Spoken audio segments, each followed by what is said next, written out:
If we're saying we want to be undefeated at home and we're saying we want to win the series against Regis Mines, well, what does that mean? Like, we're saying we're okay losing to maybe a bottom third of the conference team. And so it naturally progressed into, all right, let's go undefeated, And so I think that put that in their heads and then all of our heads and like, okay, that's our mission.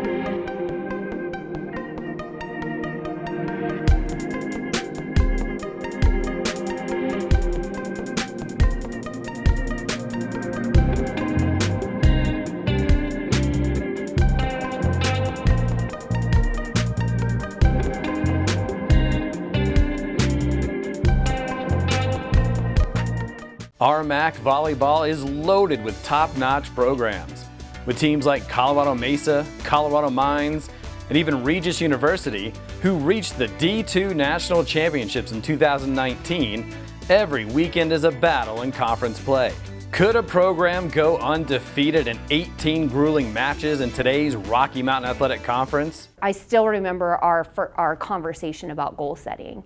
And they're some of the goals they were setting, my assistant Bobby at the time was like, well, if we're setting all this, why are you afraid to say, let's go undefeated in the conference? Like, you're kind of dancing around this. And I was like, yeah, but I'm still trying to learn this group, and I remember that conversation, and it was quite a long conversation to get us to that space. But I think that was that crew in a nutshell.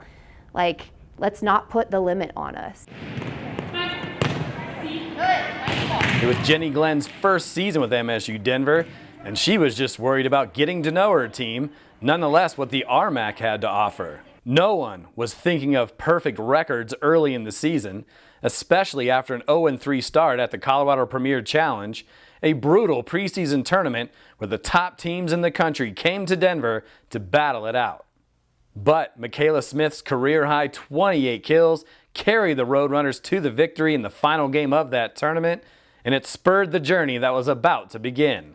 I think it was more the embarrassment from the 3 losses than it was that one win. I think after those 3 losses is what brought us, it was that feeling of losing those 3 games, knowing how much better we were than that helped us to win the next 21 games. Metro on the attack. Smith, the tap. It finds its way through, and Metro takes a 20-19 lead. And Michaela Smith with 3 straight kills. The streak began after a 3-1 win over crosstown rival Regis University in the conference opener. 1 win became 2, 2 became 3, and before they knew it, it was 8 straight RMAC wins without a loss. There was a lot of confidence in that group. I remember we could be down 10, 12 points, and I'm like, I'm not calling timeout, we got this. Like, they would just pull themselves. There was no panic. There's a reason that team, the word for that team was composure.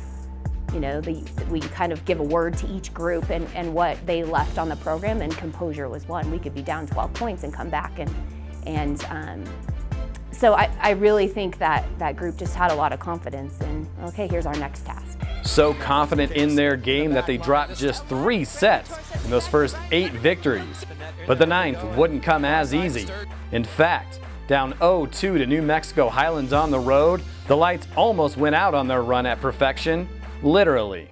Oh, geez. Okay, I remember that one now. Yeah, no, that was a moment like, whoa, okay, this is going to get real interesting right now, and that was a crazy night. The lights went out. I mean, like, the power outage happened. We went down 0-2. I remember in the locker room, and at that point, our seniors were like, look, we're not doing this. We're not losing this match. We had a talk at the break between the second and third set, and it was kind of like, okay, everyone, we need to regroup, like, realize how far we've come here. We're not going to give it up right now.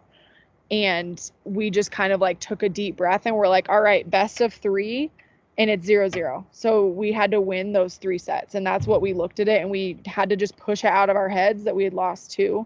Now 9-0, this Roadrunner team was rolling, and boy, were they talented. You had the RMAC's leader in kills in Michaela Smith, the RMAC's leader in assists in Brandy Torr, and you had 4 players with 200 or more kills. But it may have been a sophomore who barely saw the floor that kept this entire squad on the same page. Claire Gordon was a huge difference maker on that team, because she was like, she was like everything that we needed. If we needed to be serious, she knew how to get everyone in the right mindset. If we needed to laugh, she knew how to make everyone laugh. She was like the glue that held all of us together and knew exactly what we needed and how to get us there. A 3-1 victory of Black Hills State at home put Coach Glenn's squad at 14-0. Before they could go for an undefeated conference season, they had an RMAC regular season championship in their sights. All season long, the number 2003 had been up on their locker room board. It represents the last time the squad had won a regular season title. And that crew was, like I told you, they're kind of business oriented. They were also super competitive. Like they were going to be the ones to do that.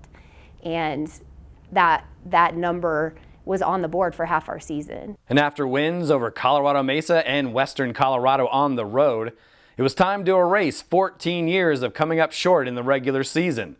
The year 2016 will now show up on future boards. You know, that group responded to that kind of stuff. And they took that challenge and said, all right, they probably got real sick of looking at that number on the board.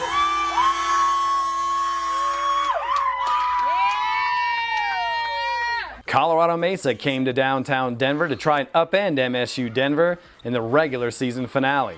A 5-set brawl would have made for a better storyline, but for the 9th time in that RMAC season, the Red and Blue took care of business in 3 sets.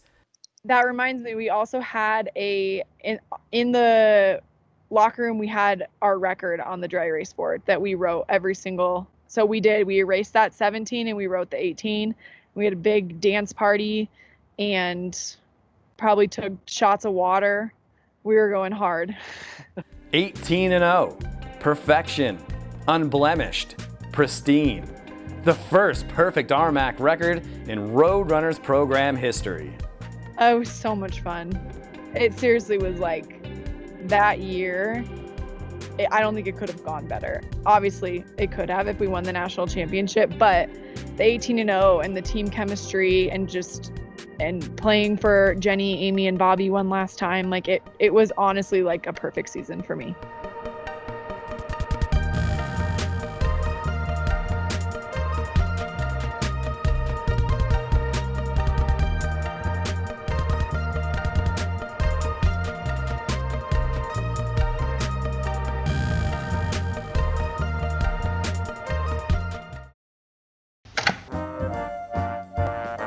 Coming up this week on Roadrunners TV Classic, we relive one of the all-time great comebacks by our softball team, who rallied for 6 runs in the bottom of the 7th inning against Fort Hays State back in 2017.